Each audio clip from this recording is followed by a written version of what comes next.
Olá, meu amigo e minha amiga, essa daqui é a aula onde eu ensino a calcular o centro de massa de sistemas pontuais e de figuras geométricas simétricas. Eu já havia comentado algumas aulas lá atrás que o centro de massa é um ponto que representa a posição média de todas as massas que constituem o sistema, e aqui a gente vai falar um pouco mais sobre ele. O foco da aula será no cálculo de como encontrar esse ponto, porém antes eu preciso te falar algumas propriedades do centro de massa de um sistema, começando por este comentário aqui. Todo objeto sem vínculos, isto é, ele não está preso por nenhum eixo fixo pré-definido por nós, gira em torno do seu centro de massa. Então suponha que você recortou uma placa triangular, colocou essa chapa aí em cima da mesa, essa mesa não tem atrito, e você dá um peteleco no triângulo, o triângulo começa a girar aí desta forma, e a princípio pode parecer que o triângulo escolheu qualquer ponto ou qualquer eixo para girar ao redor, mas na verdade não. Ele gira em torno de um ponto especial que a gente chama de centro de massa, que representa a posição média de toda a massa desse triângulo. Ou, se você preferir, é o ponto de equilíbrio do triângulo. Este é um resultado bacana e um pouco inesperado. E mesmo que você tire esse triângulo da mesa e jogue ele pelo ar, ou jogar qualquer objeto pelo ar, como por exemplo esse martelo aí, todo o objeto gira em torno do seu centro de massa. Aqui, como agora a gente tem a gravidade, o centro de massa realiza uma trajetória parabólica, enquanto todo o objeto acompanha o centro de massa girando ao redor dele.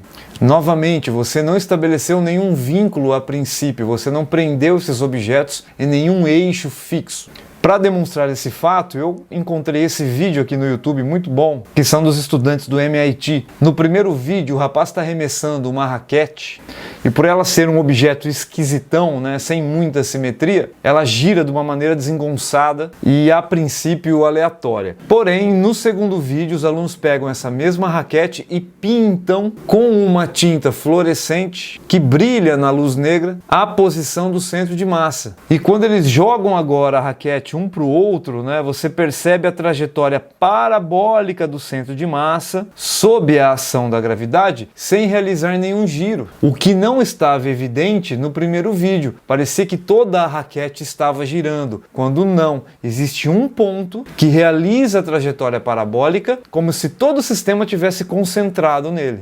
Esta é uma propriedade importantíssima do centro de massa. Muito bem, na literatura você vai encontrar duas terminologias, centro de massa e centro de gravidade. Eu já fiz esta distinção há algumas aulas lá atrás e vou refazer aqui novamente. A maioria dos professores faz uma simplificação e trata-os como sinônimos, o que não é de todo errado. Eu vou explicar o porquê. Centro de massa, então, é a posição média de todas as massas que constituem o sistema, enquanto que centro de gravidade é a posição média da aplicação da força peso. E para você entender a diferença, eu fiz um exemplo bem grosseiro aqui, onde eu represento o planeta Terra e eu desenho um prédio muito comprido e simétrico. Ele tem uma distribuição uniforme de massa. Então, o centro de massa desse prédio é exatamente o centro geométrico dele, já que ele tem bastante simetria e a massa está igualmente distribuída.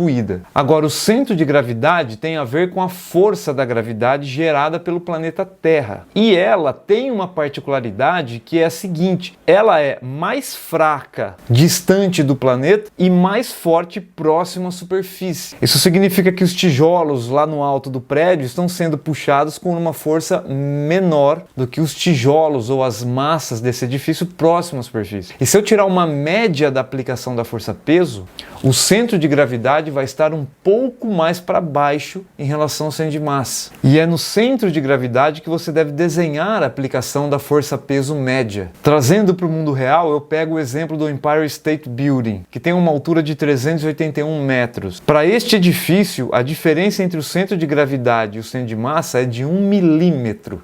É claro que na figura aqui não está em escala, eu fiz o desenho para você entender, mas 1 milímetro é pouca coisa. Você pode fazer uma aproximação e desenhar esses dois pontos um sobre o outro. porque afinal de contas, em 99% dos problemas do nosso cotidiano, a diferença centro de massa e centro de gravidade é irrisória. Perfeito? Então por isso que eu estou falando aqui que o centro de massa é o ponto de equilíbrio do sistema, porque é nele que a força-peso vai ser aplicada. Então, feita essa introdução, vamos às técnicas para encontrar o centro de massa de alguns sistemas. E a primeira técnica que eu vou apresentar, que é a mais comum nos laboratórios e nas salas de aula, é um método de pendurar o objeto. E aqui tem um vídeo do YouTube muito bom. E essa técnica aqui é boa porque funciona principalmente para formas irregulares. E a técnica aqui é simples. Você pega aquela forma irregular e faz 2 furinhos nela em locais diferentes. Porque você vai pendurar esta forma pelos furinhos, como ela fez ali. E na sequência, você vem com um fio de prumo, que é um fiozinho fino ou um barbante, preso por um peso, e desenha a linha vertical por onde esse fio de prumo passou. Depois você pendura esse objeto pelo outro ponto, passa o fio de prumo de novo e marca a linha vertical por onde esse peso passou. E é só isso, porque o ponto de encontro dessas linhas é o centro de massa da figura. Perceba que agora ela consegue inclusive equilibrar a figura com o dedo, que é o ponto de equilíbrio. Fechou? Muito fácil essa técnica, hein? Olha só, ela consegue até equilibrar na agulha. Muito bem, depois desse método bastante prático, vamos colocar um pouco de matemática no nosso problema. Porque agora eu quero ser capaz de calcular o centro de massa com muita precisão. E eu vou começar estudando os sistemas compostos por corpos pontuais, como por exemplo a massa 1 e a massa 2. E a pergunta é, colocadas assim do jeito que estão, qual é o centro de massa do sistema composto por massa 1 e massa 2? Qual é o ponto de equilíbrio? A primeira coisa que a gente tem que fazer é desenhar um eixo coordenado aqui neste sistema e eu desenhei o eixo X. O centro de massa deste sistema vai estar em algum lugar sobre esse eixo X, porque as partículas estão definidas sobre ele. Feito isso, eu marco sobre o eixo X as posições das partículas, posição 1 e posição 2. E eu quero descobrir a posição X do centro de massa. E a técnica aqui é calcular uma média ponderada da posição das massas do sistema. É mais ou menos como você calcular a sua média na escola. Geralmente, você calcula a sua média somando as suas notas nas provas e divide pela quantidade total de provas. Aqui eu estou somando o produto massa vezes posição para todas as partículas, então M1x1 mais M2x2, e estou dividindo pela massa total, que aqui no caso são 2 partículas, é a soma das 2 massas. É como se x1 e x2 fosse a sua nota nas provas e as massas m1 e m2 seriam o peso dessas provas. E no final você está dividindo pela soma total da quantidade de provas que você fez. Esta é a lógica. Então, por exemplo, se eu colocar uma terceira partícula nesse sistema de massa 3 na posição x3, calculando a média agora, eu vou ter a soma m1x1 mais m2x2 mais m3x3 dividido pela massa total. É possível usarmos símbolos matemáticos para representar esta soma, e se você nunca viu este símbolo aqui, não se assuste. Agora estamos generalizando, porque se eu tenho um sistema composto por N corpos, basta você fazer a somatória do produto massa-posição para cada corpo e dividir por mzão, que é a massa total. É uma forma matemática de escrever o que eu acabei de te falar aqui em cima. E indo um pouco além, a gente pode ter um sistema espalhado no espaço ou no plano, de tal forma que a gente pode calcular o centro de massa também na posição Y, fazendo o mesmo processo. Você pega a massa do objeto ou da partícula e multiplica pela posição dela no eixo Y e depois divide pela massa total. Isto aqui para todo mundo. Perfeito? Então vamos fazer um exemplo aqui para fixar as ideias. Eu peguei 3 partículas, massa 6 kg, 4 kg e 15 kg, e aqui estão as posições de cada uma, 2 metros, 6 e 12 metros. Qual será a posição X do centro de massa desta configuração? Antes de fazer o cálculo, você bate o olho aqui e você percebe que o objeto mais pesado está à direita. Então, o centro de massa deve estar um pouco mais deslocado para próximo desta massa aqui. Então, vamos lá. Eu vou dizer que essa daqui é a partícula 1, essa daqui é a 2 e essa daqui é a 3, na sequência. Então, primeiro o produto massa-posição. Então, eu tenho 6 kg vezes 2 metros para a partícula 1, mais 4 kg vezes 6 metros para a partícula 2, mais 15 kg vezes 12 metros para a partícula 3, e o que der aí desta operação a gente vai dividir pela massa total. A massa total é 6 mais 4 mais 15. Fazendo a operação aqui no numerador eu tenho 216 e no denominador, somando as massas, eu tenho 25, o que resulta em 8,64 metros. Então, o centro de massa sobre o eixo X aqui deste sistema está em algum lugar aqui, certo? Aqui está o centro de massa do sistema, na posição X igual a 8,64 metros. Perfeito? Simples assim. Vamos atacar aqui um problema um pouco mais sério. E nesse problema eu coloquei a Terra e a Lua, que estão aí mais ou menos representados, respeitando o tamanho deles. E a pergunta é: a que distância do centro do planeta Terra se localiza o centro de massa do sistema? Talvez você já tenha se perguntado isso na sua vida algum dia. Onde é que está o centro de massa do sistema Terra-Lua? Os dados fornecidos são: a massa da Terra é 80 vezes maior que a massa da Lua. E a distância Terra-Lua é de 300 mil quilômetros. Além disso, foi fornecido o raio da Terra, de 6.300 quilômetros. Então vamos começar da seguinte forma. Eu vou desenhar aqui um eixo coordenado, X, para a gente poder localizar as massas. Esse eixo será medido em quilômetros. Eu preciso definir aqui a origem do sistema coordenado, onde é que está o zero do X. E eu vou ser uma pessoa esperta, porque eu vou colocar o zero exatamente no centro da Terra. Por quê? Como estamos assumindo a Terra uma esfera perfeita e homogênea, o centro de massa da Terra, apenas da Terra, está no centro dela. Repetindo, a distribuição de massa é uniforme, assim como o centro de massa da Lua, que está no centro da Lua, nesta posição. E qual é a posição do centro da Lua aqui? Se a distância Terra-Lua é de 300 mil quilômetros, a Lua está na posição 300 mil. Muito bem, então a Terra será o nosso objeto 1, a Lua será o nosso objeto 2 e o centro de massa está em algum lugar sobre o eixo X. Então vamos fazer o cálculo. A posição X do centro de massa será, deixa eu colocar a fórmula, M1x1 mais M2x2 dividido pela massa total, M1 mais M2. E aqui tem um comentário bacana com relação às massas, porque o valor não foi fornecido apenas a relação entre as massas. Porque se a massa da Terra estamos chamando de M1 e a massa da Lua estamos chamando de M2, a relação entre elas que está escrito aqui em cima, ó, é que a massa da Terra é 80 vezes a massa da Lua. Então M1 é 80 vezes M2. E essa informação é preciosa. A gente vai ter que substituir isso na fórmula. Então vamos lá, a posição X do centro de massa do sistema será: M1 é a massa da Terra, mas eu vou substituir por 80 M2. Eu vou deixar tudo em função de M2, vezes a posição da massa da Terra, que eu coloquei no ponto zero. Então, X1 é zero. Olha como eu fui esperto. Eu vou eliminar esse termo todo, porque eu estou multiplicando ele por zero. Mais M2 fica como está, é a massa da Lua, e a posição da Lua é 300 mil. Eu vou deixar tudo em quilômetro. Tudo isso será dividido pela massa total. De novo, M1 é 80 vezes M2 e M2 continua sendo M2. Então o que temos aqui? 80 M2 vezes zero vai dar zero. E 300 mil M2 é 300 mil M2. 300 mil M2. E embaixo nós temos 80 M2 mais 1 M2. Ao todo eu tenho 81 M2. E olha que surpresa legal. Como nós temos massa 2 em cima com massa 2 embaixo, eu posso cancelar. Me sobra a divisão. 300 mil por 81.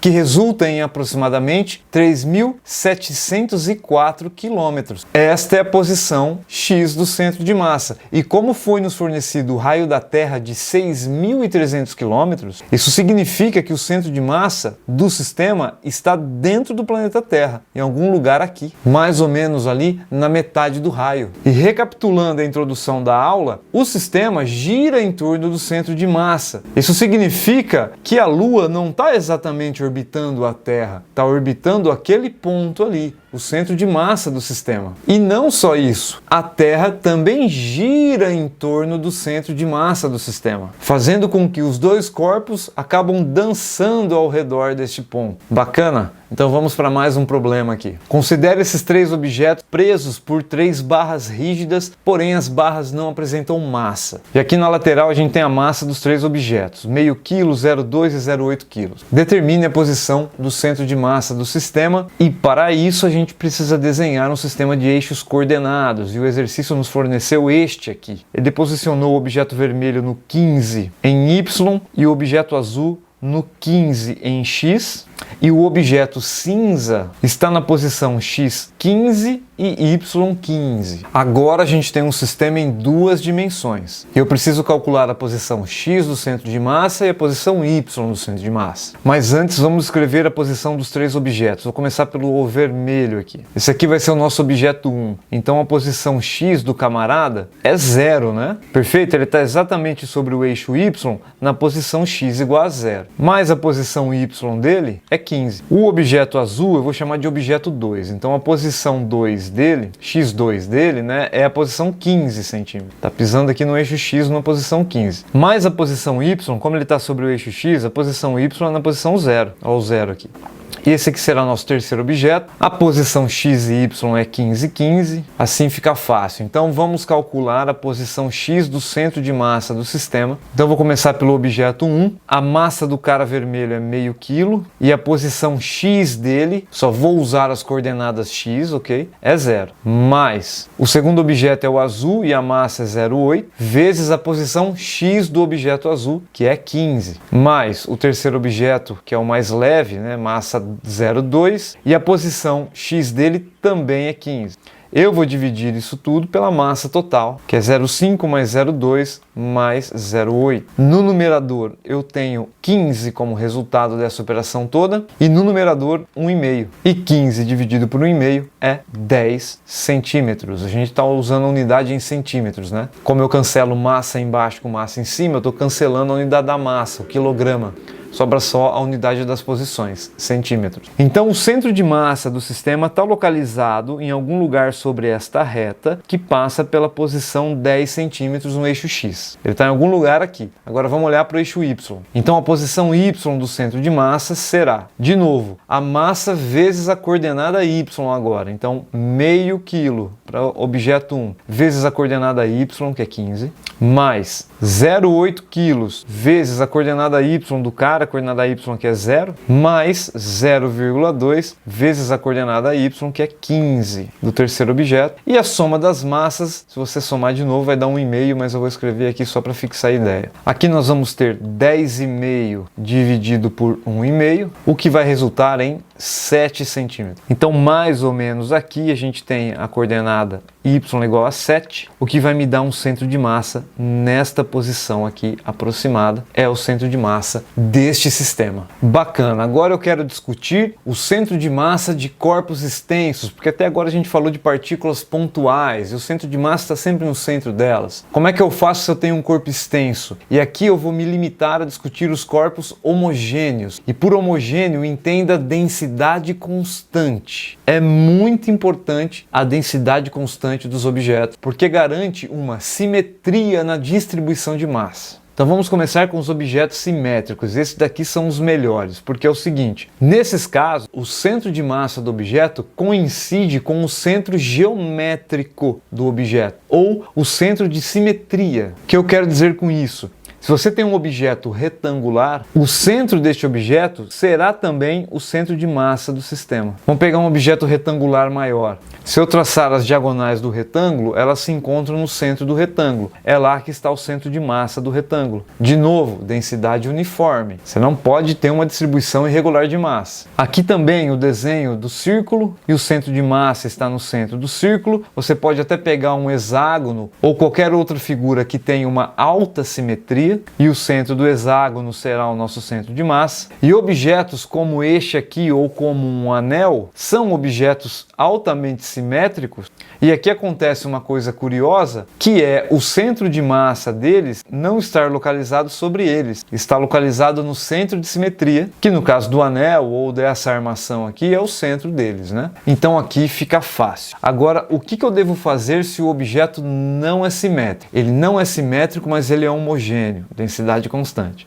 Existem várias técnicas, eu vou te mostrar uma possível aqui, ok? Se possível, pegue esta figura assimétrica e divida ela em figuras simétricas, principalmente retângulos. E assim é possível tratar cada recorte como uma partícula pontual. Deixa eu esclarecer melhor. Eu peguei como exemplo o recorte desta chapa. Ela é completamente assimétrica. Porém, eu posso dividi-la em retângulos. E uma possível divisão seria esta aqui. Para cada recorte, eu conheço a posição do centro de massa. E eu posso tratá-los como partículas pontuais, onde a massa de cada recorte está concentrada no seu centro de massa. E eu volto no problema de encontrar o centro de massa de 3 partículas pontuais, por exemplo. E ao encontrar o centro de massa desse sistema, você encontrou o centro de massa daquela chapa. Vamos fazer um exemplo aqui para deixar mais claro esse problema. Então eu peguei a chapa do exemplo e coloquei em cima de um eixo coordenado. Aqui eu não fui tão esperto assim, porque eu poderia ter rotacionado essa chapa para o lado maior ficar embaixo e ser mais fácil de fazer as medidas. Mas como a gente gosta de desafio,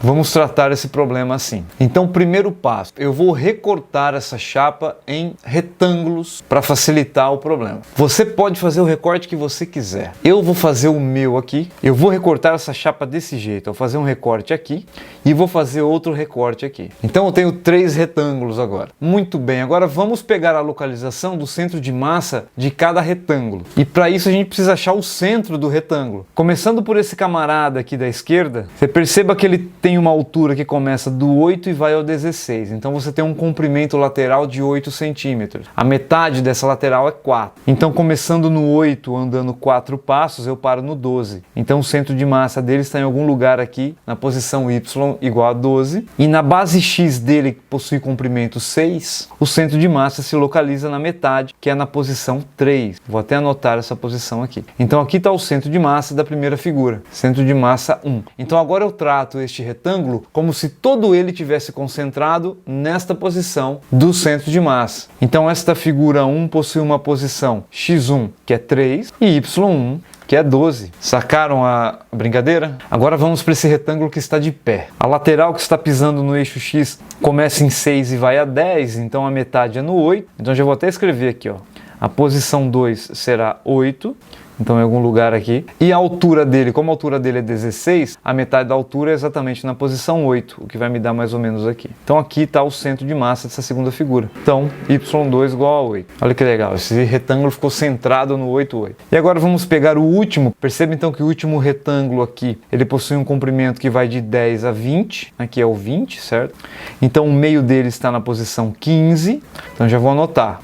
X igual a 15, e a altura dele, perceba que começa no 12 e vai ao 16, então a metade é o 14. Então o centro de massa dele está aqui.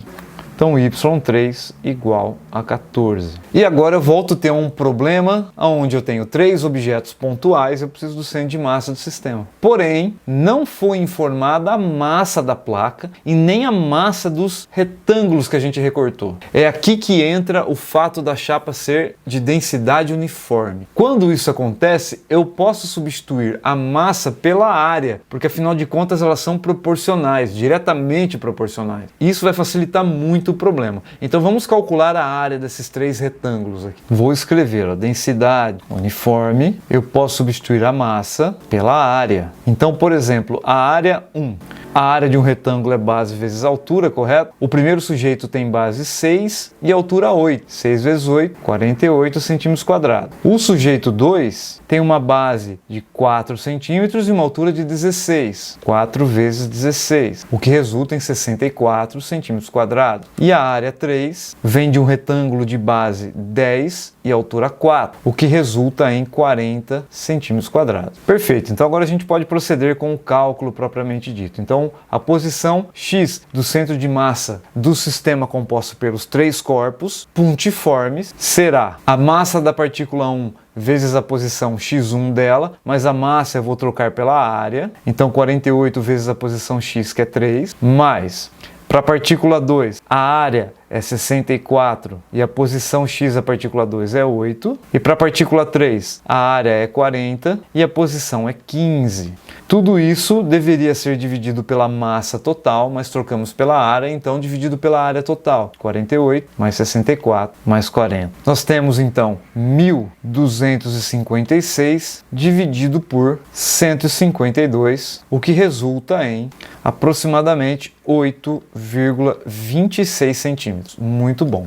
Então a posição X do centro de massa é na posição 8,26, algo aqui próximo do 8. Vou anotar esse ponto aqui. Agora vamos para o Y do centro de massa. Então novamente a figura 1, área 48, vezes agora a posição Y, que é 12, mais figura 2, área 64, vezes a posição Y, que é 8, mais 40 da figura 3, vezes a posição Y, que é 14. Isso tudo dividido pela área total, já vou colocar aqui 152, que resulta em 1.648 dividido por 152, o que dá aproximadamente 10,84 centímetros. Alguma coisa aqui, vou fazer a marcação mais ou menos perto do 10. Então, o centro de massa desta placa está no cruzamento dessas duas linhas, que é esta posição aqui. Aqui está a resposta, centro de massa da placa. Legal? Eu espero que tenha gostado da aula, eu vou parar por aqui. Um abraço a todos e até mais.